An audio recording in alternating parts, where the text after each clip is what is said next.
I just watched a couple of clips of Kyrie's statements to the media and such. I'm sure the Nets are going to put something out, or maybe Yes is going to put out the full interview, but I saw a couple clips on Twitter, and God, I just feel so bad for Kyrie.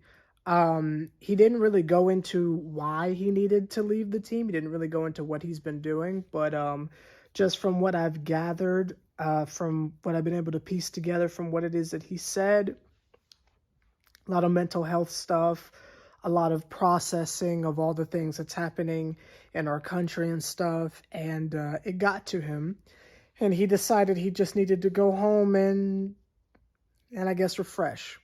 And much like how all the events of last year, if you live in America, affected you in different ways, life, especially with things happening in our country, affects people in different ways. Some people are able to just view this stuff and say, okay, cool, and move on. And a lot of y'all are like that. Y'all can just look at this stuff and be like, oh, that's crazy, but it doesn't affect me personally, so you just continue to move on. Some of y'all have certain privileges that other people have, other people who might not be as fortunate, or who just don't have the same privileges or skin tones, or are in a marginalized group, or maybe aren't the same gender as you, whatever you want to call it. You are able to say, well, this doesn't personally affect me, so it is what it is. I can separate that from sports. A lot of people have different ways they internalize things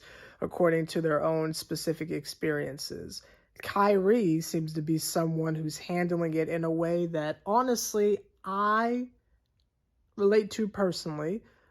That doesn't mean that my thoughts, that doesn't mean that how I feel, that doesn't mean how I take in stuff or how things affect me change.